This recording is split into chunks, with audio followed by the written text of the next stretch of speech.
to do that. Welcome, everybody. Terry Maxwell here, and welcome to this virtual showcase. I'm going to just put today's session into context. We're having a series of what we're calling virtual showcases, and we're talking about businesses that are kindly human, which is the brand that we're featuring today. Businesses that are committed to doing business in a different way, and kindly human is a perfect example of that. And this movement, stakeholder capitalism movement, which is what the virtual showcase is really about, is about growing business in a different way, where we grow our impact as we grow our business. I'm very committed to stakeholder capitalism as a model.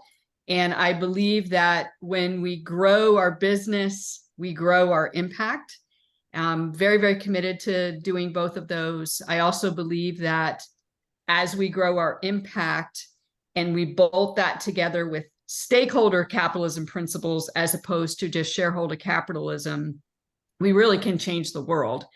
And then ultimately, I'm committed to introducing more people to this way of working, this way of doing business, because it's just a better way to do business, period.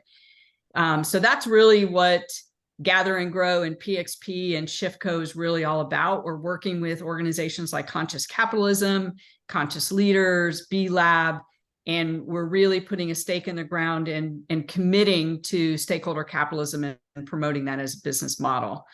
Now, there will be a series of these events, and they'll be covering a variety of topics. So we hope that you'll join us for the in-person events. They will start in Dallas, then they will go to New York, and then LA. So we'll be publishing the dates of those here in a little bit, but we hope you'll join us for those.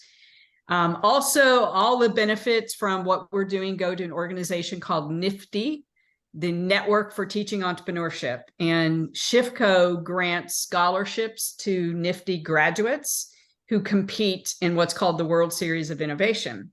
What's exciting is these are all young adults, some of them teens, and they create business concepts to make the world better. And some of the most revolutionary things to clean up the ocean, sustainable farming, water protection, a lot of really innovative ideas have come through the NIFTY organization. And so we're partnered with them, and all of the proceeds from all of the live events that we do go to support NIFTY and the World Series of Innovation. So I just like to put that plug in there.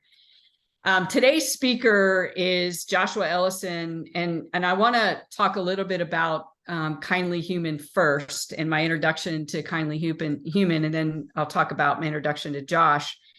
I met the founder of Kindly Human probably 2 years ago. Somebody introduced us, and I look at a lot of products as an investor, and so I looked at what he did, and I downloaded his app, and I was like, oh my God, where have you been? Like, this is such an incredible solution. And you could see with COVID happening how this particular solution was so important to mankind.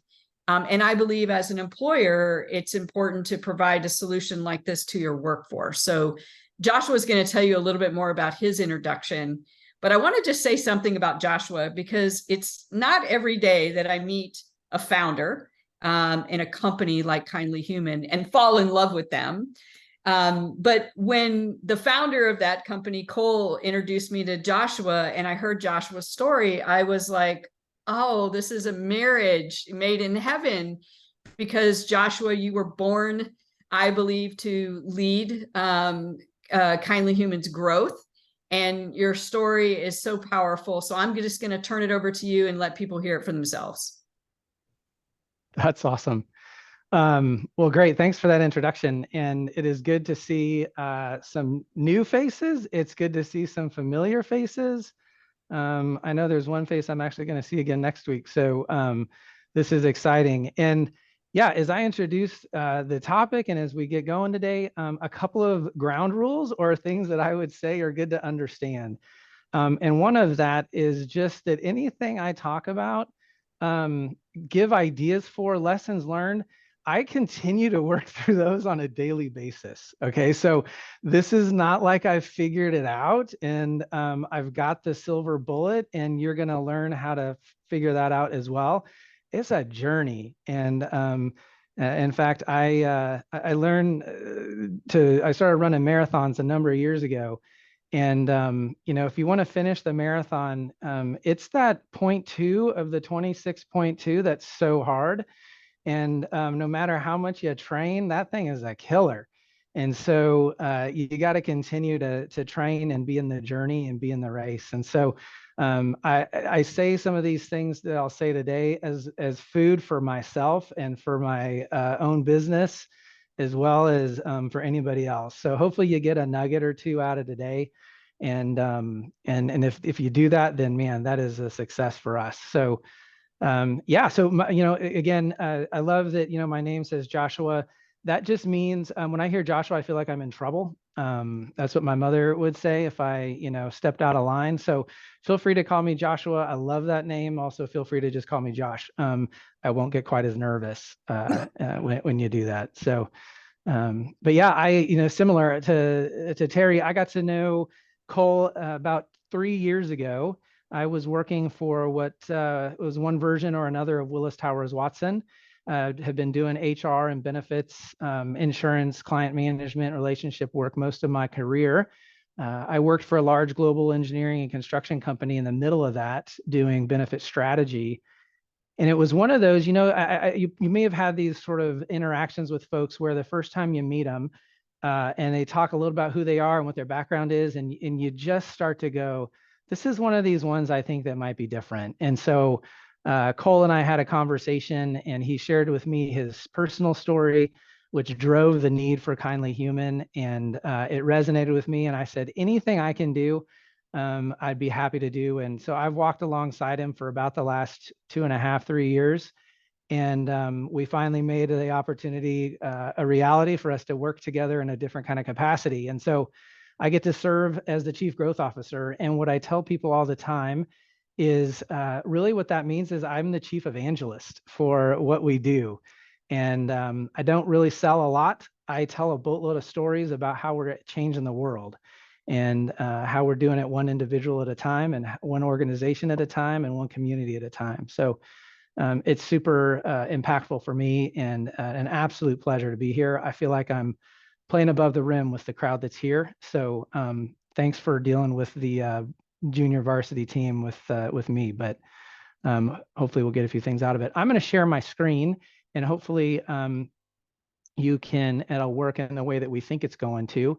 And so maybe if you can just give me a head nod at the point okay, good, awesome. I see the thumbs up. So a little bit about Kindly Human. At the core of Kindly Human is this idea behind the power of human connection.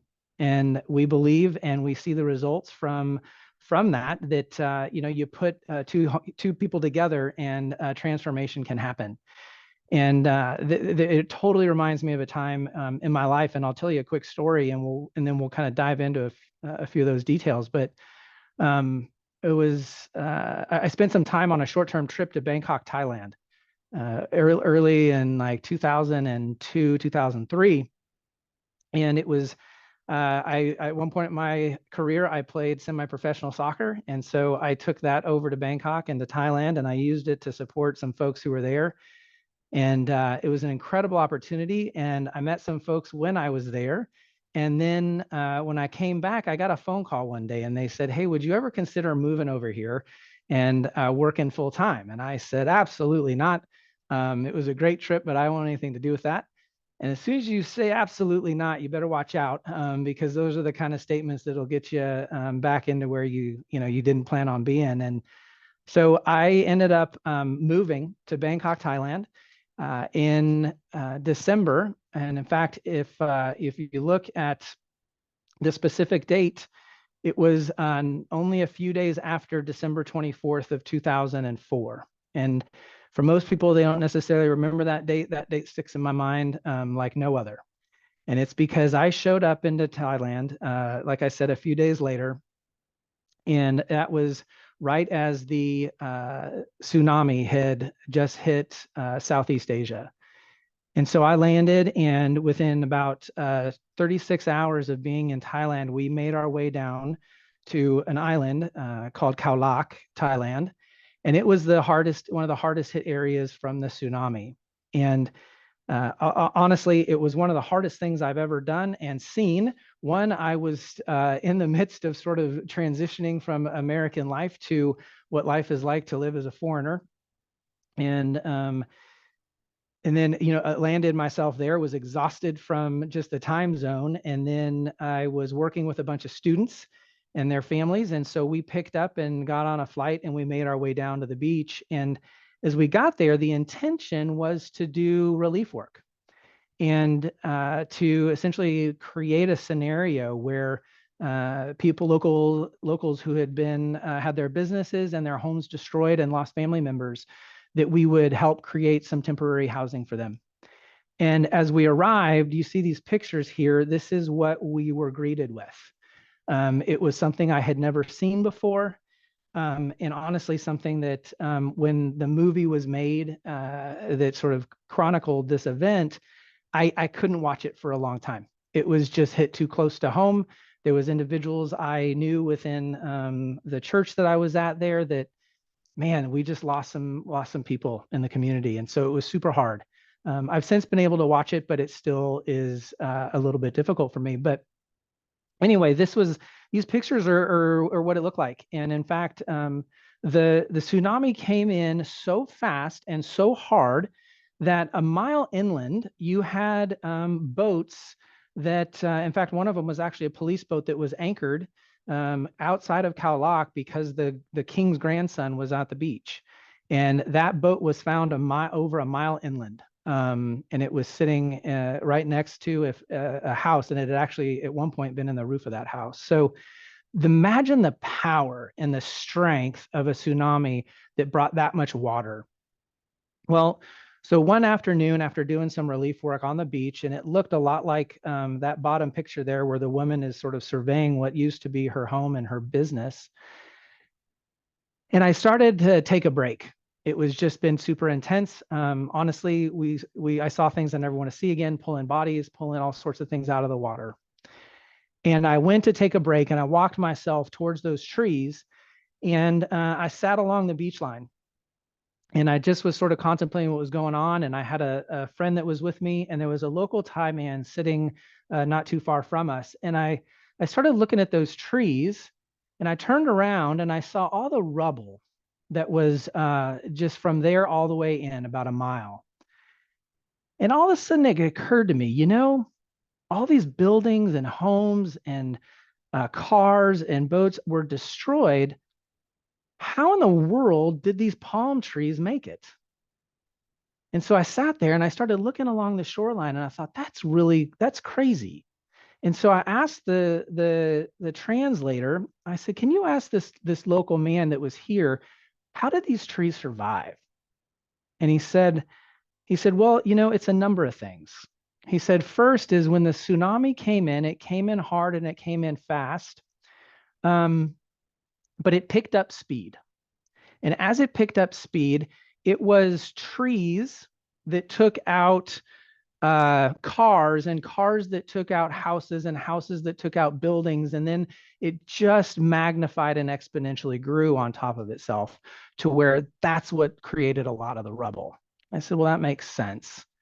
And he says, but there's something else that you got to know. And so I said, well, why don't you tell me? And he said, here it is. He says that if you look at those trees that are right along the shoreline, their entire life, they've sat along the shoreline, and they've experienced the wind and the waves all day, every day. And he said, so they're different than the ones that were further inland that were protected. And so here's what they've had to do. He said they've had to essentially dig their roots deep in order to gain the strength to grow strong, to have strong trunks. And he said, and the other thing that is incredible about them, and he says, now that so much of the sand has been taken away, if you go over there closely and look at their roots, not only are they incredibly numerous and deep, but their roots are crossed and they're connected and they're holding on to one another. And he said, it's the fact that those roots, they know that held together, they can sustain way more than they can on their own. And so those that have not dug them deep and haven't locked arms with the others, they didn't survive. But those that they're experiencing the same wind and waves of life, they've locked arms together and they're much stronger and they were able to survive. And in fact, they're now still able to grow and produce fruit. And I thought, man, what an incredible story. And as I joined Kindly Human, I began to think this is the kind of work that we get to do, is we get to help people lock arms with others who are experiencing the same wind and waves of life. And when you think about leadership and growth, there's some incredible lessons for us to learn from just that example of how do you dig deep, how do you lock arms with other folks and have an impact and influence to where you can actually grow in the midst of the hard times. So there's a couple of things that we can walk through that I think we can learn from.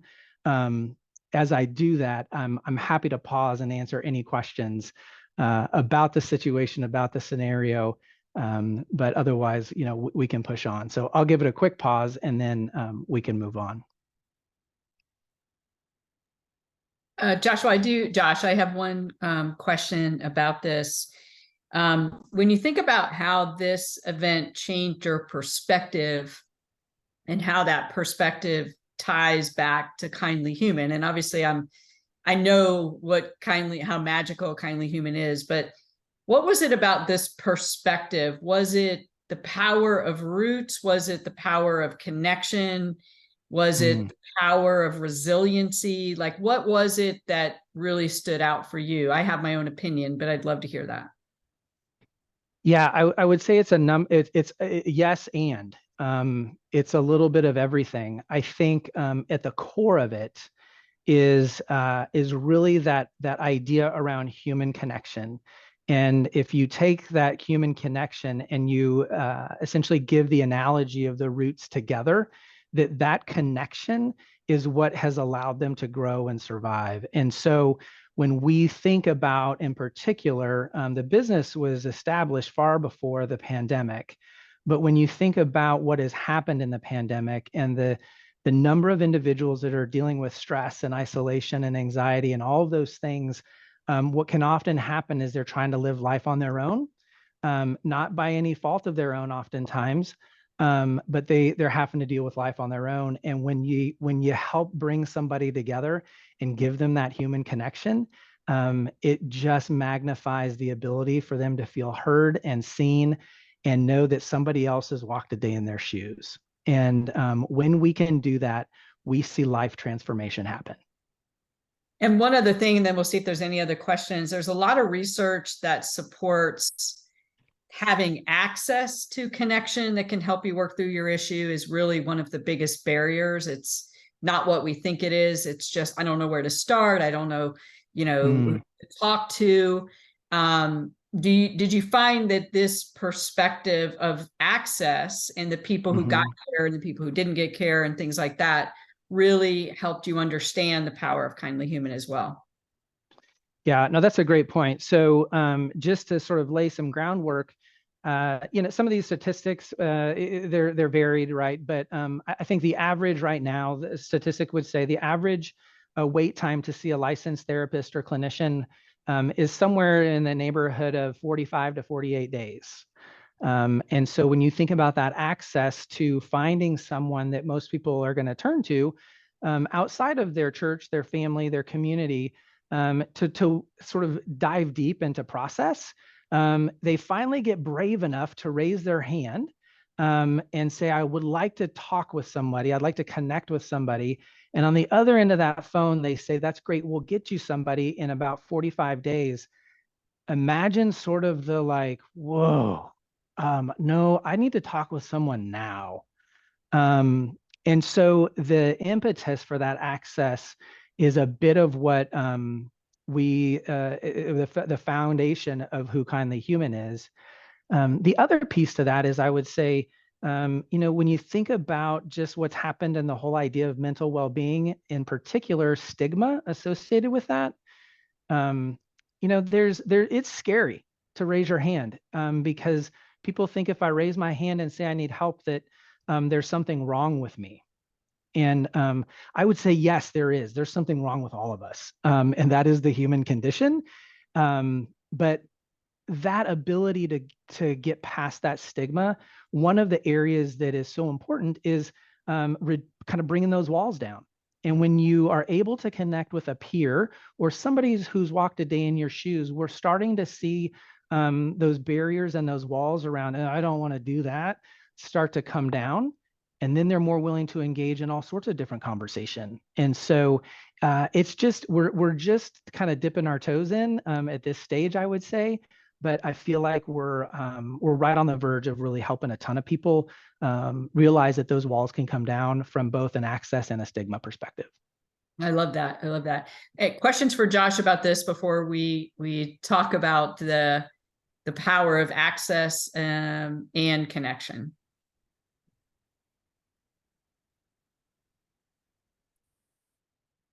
Okay.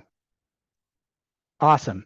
Well, let's push on a little bit. And so here's the deal. There's a number of lessons that I learned coming out of that. And we went down there to help rebuild.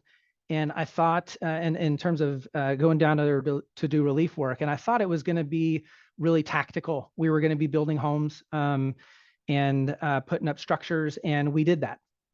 But it was incredible because what I remember more about it is the people I met and the opportunity for them to feel cared for in the midst and result of a trauma, of a peril, of just a really scary situation. And so as you think about that, there are some incredible lessons on how to care for people. And when you apply that into both the personal and professional side, there's some incredible lessons for us to learn from it. And the first of them is something that I had to sort of and continue to have to deal with on a daily basis is this idea of thinking about when and not if the storm of life is going to come. Okay. So there's a quote that says, in this life, you will have trouble, and it is bound to happen. And so what happens with that storm is there's times where you can kind of see the storm developing and you see the clouds coming and it's getting darker and darker. In other situations, storms can roll in super fast. And if you're a hiker at all, I lived in Colorado for a period of time, and you're up on a 14er, those storms come out of nowhere and they can be hard and fast. And so those climbers who are experienced, not me, they know how to plan for it. And so it doesn't stop the storm from coming. It doesn't reduce necessarily the impact of the storm and that it has. But what it does is it allows them to have a plan to be able to adapt into the midst of the scenario. And so a couple of ways that I have learned to have a plan is throughout some of the scenario that I've had to deal with for the past 6 or so years of a chronic illness, is if you use plan as sort of an acronym, the first sort of piece of that is the P, and that's to say to practice gratitude. Okay, so my wife and I, we started a gratitude jar in our house. And so when you're going through the storms of life and things are hard, you can continue to put your focus on the hard thing, and that's okay. But you can also take time to put your focus on things that you're thankful for and have a sense of gratitude. And if you do that, you start to get a bit of balance. So even think about that in a professional setting. It's that opportunity for you to reach out to people and write a note, write a comment, say thank you for whatever it is that they're doing today. And I found the days that I'm super stressed and I take the time to say, I so appreciate what you're doing and I couldn't do my job without you. It's that healing sense and allows me to say, hey, even though this is a really hard day, there's still some things that I can be grateful for. So the P in have a plan is to practice gratitude. The L would be this concept around learning true joy. And there's this idea or this saying that that says that suffering or trauma produces perseverance, and perseverance produces character, and character produces hope. And when you've got hope in the midst of hard times, you can still have joy. And so for me, what I often thought of is that there's times of suffering or really hard times like Thailand and the tsunami. And then there's times of joy, and those things don't touch. But as I've learned to deal with my own story, what I've learned is that both of those things come together at the same time, and you can have both. You can have joy in the midst of it. And it's that ability to say that learning that there's pieces of it every day, there's suffering and joy in the midst of both of those, allows us to be able to say, okay, when the storms come, I'm gonna continue to have hope. And so therefore I'm going to continue to have joy, and I'm going to share that with others in such a way that it brings joy to them. And so in your businesses, in your leadership positions, the more that you do that, the more people are attracted to it, and the more they want to be a part of it. And so it is contagious. The A stands to aim for peace, right? So I used to think that peace was the absence of difficulty. And what I learned is that it is something that transcends all understanding. And so this idea, there's a saying that says, I've learned to be content in any and all situations, whether well-fed or hungry, whether in plenty or in want. And I looked at some of those people in Thailand, and man, they just had their lives destroyed. And yet, when you talked with some of them, their ability to have peace in the midst of the storm and have joy in the midst of the storm, despite having lost everything, man, you want to talk about incredible. There's that ability to say, I'm going to not let a good thing become the main thing, but I'm going to continue to focus on the main thing. And so for those that still had family members around, those that still were there and were being served, it was like there was a peace when we showed up because they knew they weren't alone, and they had somebody there that was going to help them. And it just brought a sense of contentment and peace. We'll walk through one more and then I'll pause. But the N in plan is just that idea of nurturing relationships. So when you think about when a storm comes, and you think about the ability to say, I can either stand with others in the storm or I can stand as a lone ranger. That idea around having others who are there to help you when you get to the end of your rope is super important. And sometimes those relationships come and go. Sometimes the storm is those relationships, right? Even in a work setting, in a professional setting, sometimes the hardest part of our roles are the relationships. But that doesn't mean that they're not good and they're not needed. It just means that we need to be able to figure out how do we nurture relationships with folks who can stand in the gap with us, who we can lock arms with and lock roots with. And so, you know, for me, it's finding those people that are going to stand in the gap with me and remind me of my main thing, remind me of joy, and remind me to have gratitude. And with those folks, then we weather the storm together. So let me pause there because we know the storms are coming. We can't stop them. It's about when they come, not if they come. And can you do some things to have a plan? So again, I haven't figured all that out. Some days I'm great at my plan, and some days my plan goes out the window. But you know, I've got some people around me to help make sure they point me back to the plan. So let's pause and see if there's any questions. Questions or comments? Yeah. I guess first my comment is I love this. It's such a good approach to just being, right? Mm-hmm. It's the aim for peace one that I have a question about. If learning true joy is learning to have joy in the face of a disaster, in your example of Thailand, Mm. Is the aiming for peace just, is it accepting that this disaster has happened and being okay with it, or what? Can you give a little bit more clarity around that that A? Yeah. Yeah. Okay. No, that's a great question. And you know what I would say is that doesn't always come quickly, which is why I say it's something you're kind of aiming for. It's not necessarily something that you can just grab to overnight, but it's something. So I give you the example, and I mentioned before, I know a few folks. So Eric's heard a bit of my personal story with my own health issue, but for the past 6 years, I've dealt with a chronic condition that we still don't have a diagnosis for, and it leaves me. I have these events where I get vertigo extremely bad. I lose a bit of vision, a bit of hearing, and a bit of cognitive function. So I may not know where I am, how I got there, and it happens pretty frequently. And to the degree where at a point last year, we spent one night a week in the hospital for 12 weeks straight.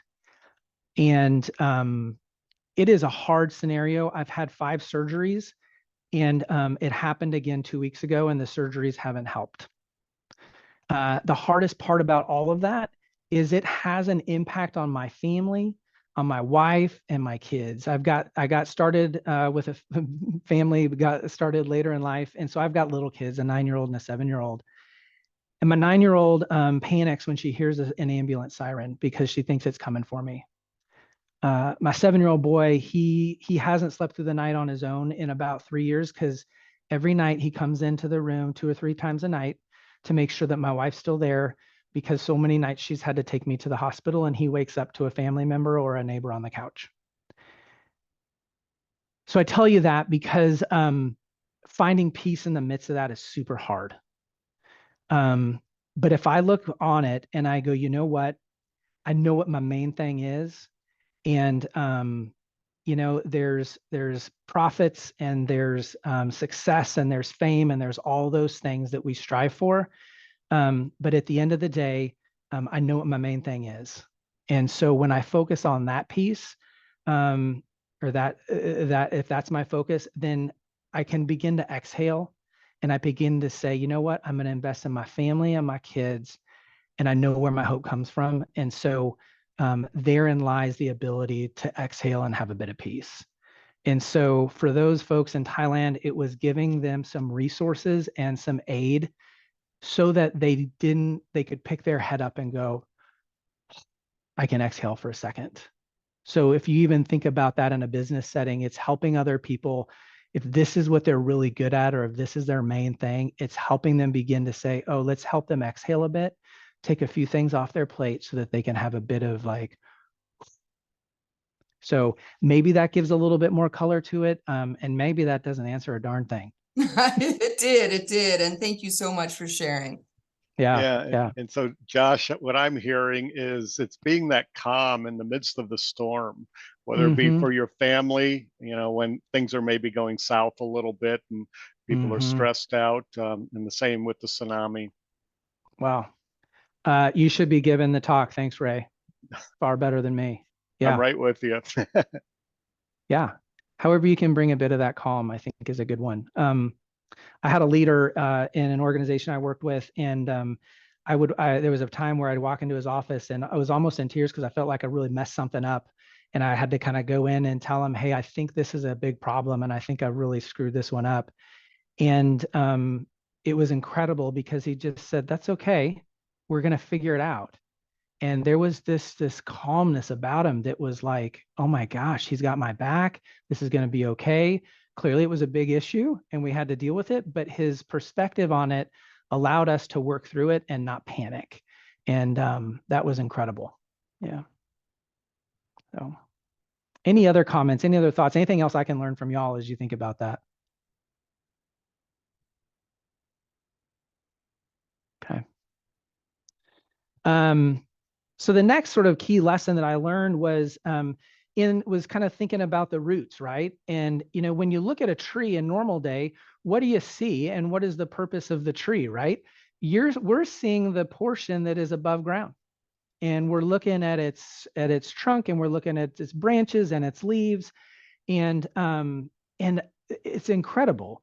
But I can't grow a darn thing to save my life. I mean, the flowers in my pots die after a week of planting them. So I need to learn some things about roots. But what's amazing to me is the root system that's underneath the ground, and that is like core to what those trees are and who and what they do, in order to sort of have their purpose. And so when you think about like, what is the purpose of any tree, really, there's a number of things I would say. And I think it's one, to sort of bring beauty, right? It's for us to be able to look at it and to say, I can appreciate that. It's the ability to provide shade and shelter. So when it's hot in Texas or in Tennessee, where I am, or anywhere else, man, it is to provide some of that shade. And honestly, it's to provide a bit of fruit as well. So depending upon the type of tree, its purpose is to produce fruit. And so when we think about our lives and we think about our businesses, they can serve a lot of different functions, and all of those are good. But they can't do it if the roots aren't deep and if they're not getting nutrients. And so one of the big things that I would say is, let's focus not on what is seen, but on what is unseen. And there's this idea that in the roots, you've got to dig deep, because sometimes the nutrients and the water and everything that they need is down low. And so that ability to have your roots dug deep allows you to grow in the hard times, in the midst of the storm, to be strong and to produce good fruit. And so, you know, I guess the question that I would ask here is, or point out, is that with shallow roots, there's often the equation is shallow relationships or shallow goals. So for me, if it's only success that I'm looking or seeking after, then it's probably something that isn't the best. If it's only recognition or only profit, then I'm probably gonna flounder a bit. But when you take purpose and you take profit and you take success and you take all those things and you focus in on what are those fruits of all of those things brought together, then man, that thing can grow. And so I think about bearing fruit, right? And so in the worlds that I live in, that fruit kind of looks like patience, kindness, goodness, gentleness, love, joy, peace, all of those things that come from roots that have grown deep. And so I think the question I would continue to put to us is, where are we digging our roots, and are we digging them deep? And so are you going after shallow relationships, or are you digging deep, and where are you putting down your roots? And I ask myself that question a lot of times. Where am I putting them down, and how deep are they going? And when we think about Kindly Human and our organization, it's so important that people that we hire understand our roots and the purpose of what we're doing and how we're bringing connection. And if they're not passionate about that, that's okay. That's just not, they're not going to be a good part of our root system.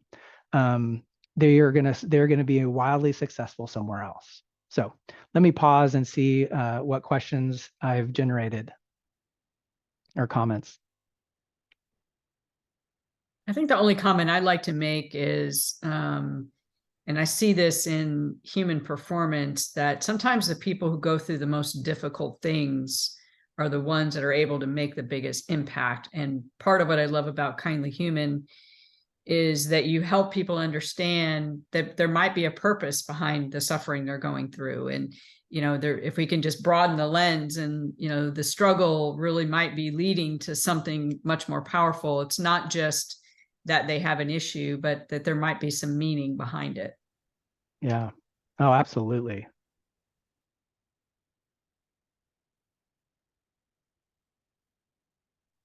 Leanne, I saw you come off of mute. You had a comment? Yeah. I was thinking how to word it. So, you know, as I'm hearing, this is, you know, some things are meant for certain times, and I am, you know, blown away with the content. So thank you. Sure. I guess my question for you is, when you and your team are working with individuals and they realize, hey, maybe my roots aren't deep, or maybe got too many root systems, so they're competing with each other. Mhm. What is your process for those aha moments? I'm just curious as to, because I don't think there's anyone that could not listen to this and not have aha moments. Yeah, no, that's great. It's a really good question. I would say, oftentimes, what we provide is this ability to connect people who are walking through a similar story, a similar storm, a similar stage of life. It's based upon shared life experience. And so we connect them based upon that. So it's looking to say, can we find another, middle-aged white guy that has a chronic health condition and little kids and knows what it's like to try and live that life, is super helpful. And oftentimes what we do is the person on the other end of that phone is an active listener, is what they're doing. And sometimes they're simply just talking back to what they just heard. And it allows them to feel seen and heard. And sometimes the person who's called in kind of walks through it themselves and kind of ends up where they need to end up. But it's simply because somebody was there to listen. Somebody was there to say, man, that's incredible. I think you're doing really well. What have you found that's worked so good so far? And somebody will say, well, this is what's worked, and this is where I still can't seem to figure it out. And they go, yeah, I had that same struggle. And here's a couple of areas that were helpful for me. And so that ability to just do active listening, it makes those roots go really deep, really fast. And so like the other example I would give you is, and I don't know if you all do this, I do this out of habit. And so again, I say I'm not the best at this, but people will come to you in the day, hey, how's it? And you'll start a call. Hey, how are y'all doing? How's it going? And you say, oh, good, busy. And then you move on. And I'm like, well, wait a second. How did busy and good become synonymous? With, sometimes like not being busy is good. Or, hey, how you doing? And if somebody pauses and says, today's a hard day, it's been a rough one. Like, what would you do? Like, you're almost sort of like on it. You'd be like, oh my gosh. Okay. And it's like, you kind of don't know what to say. Whereas when you get on a conversation with a listener on Kindly Human, the whole point is for them to say, how you doing? And they go, I'm not so good. And you go, that's okay. It's okay to not be okay. Can you tell me why? Right. So I think there's also this ability for us to slow down a bit, and to be willing when people say, how you doing, to be honest. And if you ask somebody how they're doing, to be willing to stop and say, do I really mean that? And that's not to say that we have to bare our soul to everybody in every conversation in the elevator or whatever that may be. But at the same time, it's building those roots with some people where you can actually do that. And it begins to build trust. It begins to dig those roots deeper with people who are going to give you some food and some nutrients. Encouragement is what that is. That's a lot of words. I don't know if that was helpful. Okay. Any other comments? How are we doing on time? I think we're okay. All right, great. So here's the last sort of nugget, and it's probably nothing of big surprise, but it's this whole idea around lock and arms. And what we do at Kindly Human is essentially that we provide an avenue for people to lock arms with folks that are walking through the same storms of life. And you've probably heard it quoted at weddings. If you've been to, I feel like we go through phases of life where all we do is go to weddings on the weekend. But there's this thing that says, though one may be overpowered, two can defend themselves, and a strand of three cords is not easily broken. And when you think about a strand of three cords or a braided strand, the whole idea there is that when they're wound together, they're stronger together than they are alone. So the shortest strand, if you just lined them up next to each other, you took 3 strands, the shortest one is always going to bear the biggest load. But when you wrap them together, you braid them together, that strength is distributed among all of them, and together they're stronger. And so scientifically, that just makes sense. Now, when you apply that in the situation of like relationships, you're able to carry a weight a lot stronger. You're able to hold things together. And so the whole idea of a braided strand is that you can sustain things that you wouldn't be able to do on your own. And so it's making sure that not only are you kind of locking arms or locking roots with people, but who are you locking them with so that you can actually be stronger together. And so we apply that in our business to other partnerships. Who do we partner with? You think about a good leader. The best leaders in the world put people around them who are good at things that they're not good at, who are filling in the gaps around places where they are slow, short, or they just know their weaknesses. And so when you put those 3 together, then you're stronger together. And so this whole idea around, when I saw the roots and they said, we survived the tsunami because our roots were locked, I said, well, man, that's exactly what Kindly Human does. And that is incredible. And so anyway, I'm gonna talk a little bit more about how do we do that, just to give you a glimpse into more specifically around Kindly Human. But before we move there, this is sort of the culmination of kind of what I learned from the Thailand experience, and I'll transition us into sort of how do I apply that. But before we get there, any sort of last comments or questions?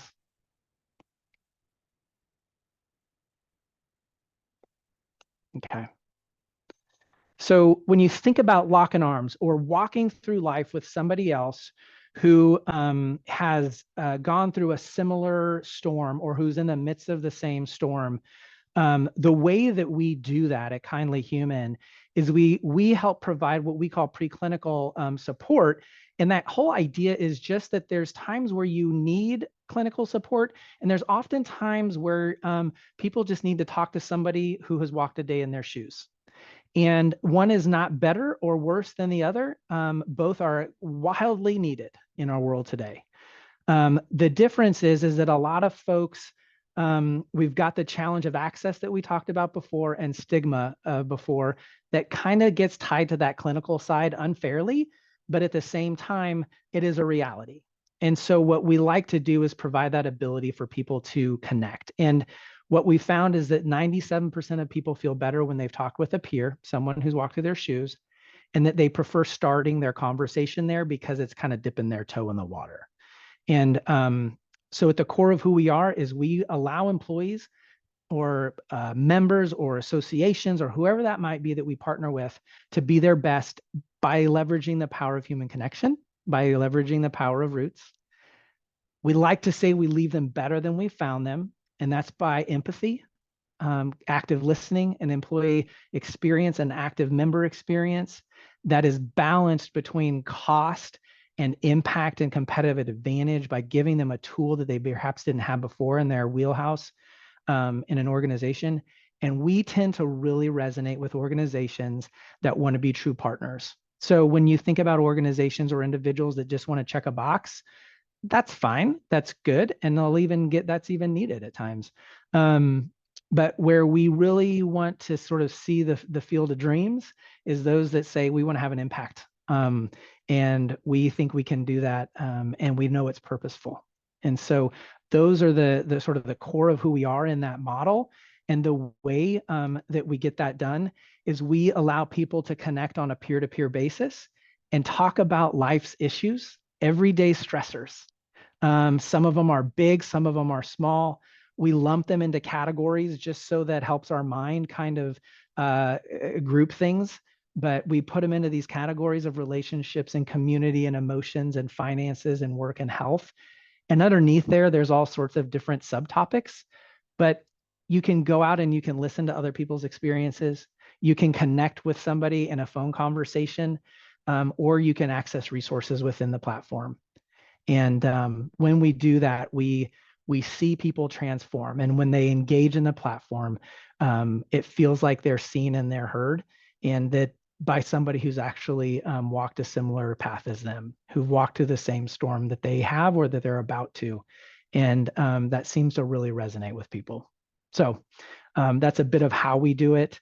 And honestly, at the end of the day, there's all sorts of results, and these are incredible. There's better well-being improvements, better reduction in stress and isolation and fewer days missed, and there's cost impact of all of these things. But if I'm honest, at the end of the day, we do it because we care for people and we get to have an impact on their lives. So anyway, that's a bit about Kindly Human, but hopefully you're seeing the connection for me as to why Kindly Human is just so passionate, or I'm so passionate about Kindly Human and our mission, and how it relates to my own story, and how we're helping other folks one individual, community, city, and organization at a time. Let's kind of use a couple of case studies for just a second to drive home a couple of points. So let's say that I'm an employer and I've got an employee base, and I've got first-time moms in the employee base, first-time families, people that a little bit older, their kids are going off to college, and they're feeling down. They're getting, the world is getting more difficult, and it just feels like, that things are getting heavier and heavier. It's not necessarily an impetus that, hey, I need to go get into some type of therapy, but I can tell maybe I'm having a few extra glasses of wine, or I've got some coping mechanisms, or I'm eating more chocolate or something like that. What Kindly Human does, it almost like it crowdsources care, where you're bringing together people who've experienced empty nester syndrome or first-time families, and you're talking to somebody who's done that, who's experienced it. They're on the other side, and they're giving you that context. They're giving you that sense of purpose. And you still have resources available that if I really need to take that next step. But that's really what you're talking about, right, Josh? You're exactly right. And so the one thing that I would add to that, and I'll take you on the road with me, you're so good. One thing that I would add to that is just sort of the anonymity side of it, right? So there's a time and a place for all sorts of things. There's a season for everything. But what we've found is there's some organizations who've had great success with like employee resource groups. And those have been a good ad. And I would say keep them. That's really good. Where folks have voiced some challenge is that I just sat in a circle with some folks, and to your point, the example you gave, I just talked about perhaps what it's like as I'm dealing with infertility or dealing with postpartum or whatever that may be, and then I had to walk down the hall and sit in a meeting with some of these people I was just in a circle with. And so what we're providing is also that ability to have a one-on-one anonymous conversation with somebody who's walked through infertility or postpartum or sandwich generation, caregiving, road rage, whatever you want to, deal with. There's that ability to connect with somebody anonymously, and but they get you. So yeah, you're right. It may not be that they need a clinical diagnosis. It may not be that they need clinical medication. It just means that they need to have somebody who says, I get you, and I see you. And on the other scale too, I think another use case is, I can tell I've got a critical health issue and I'm not really ready to go address it. But boy, getting those roots strong before I deal with that major health crisis makes a ton of sense. Yeah, there's somebody, one individual that I met years ago. He made the statement to me that's always stuck with me, and he just said two things. One is, Josh, we're human beings, we're not human doings. Yes, we do a ton of things, but we're human beings. So it's that idea around we connect with people based upon what we've walked through, and being with them is important. It's that human connection. And then the second is just lost it. But anyway, yeah. So the importance there. That he was just sick and tired of being sick and tired. And so we often get people who call in and just say, I'm just sick and tired of being sick and tired. And we go, yeah, so are we. And you can talk to somebody who's got that same situation. And so, yeah, all walks of life walk into Kindly Human. That's powerful, powerful. Well, I want to thank you and Cole for creating Kindly Human. It's truly one of my most favorite brands in the world, and you are such a great addition to the leadership team. Wow, thank you. The way that you lead, so excited to start, a partnership with you where we can refer clients and things like that and tell your story. Any closing thoughts for the folks both listening in live as well as the ones that will tune in later? Yeah, I would just say as you interact with folks in the marketplace, there's we have a saying internally that people don't clock out of life when they clock into work. And so as you walk into certain situations and that there's a need for somebody to be able to connect because of that scenario, we internally have a motto that says we like to be the fastest path to human connection. And so as you begin to think about that, if people are needing to connect, if there's an opportunity at an employer, an association, or something where that can be of value to somebody, by all means, we can get you our information. I'd love to have a conversation. And even if that conversation is just me doing active listening, then that's great too. So happy to be that resource. I love it. Well, thank you again. And thanks to everybody that attended and that's listening in. And we look forward to telling your story and making sure more people know about Kindly Human. I appreciate that. Thank you, Josh. Thanks, Thank you guys. all so much. Terry. All right. Talk Bye. soon. Bye-bye. Bye.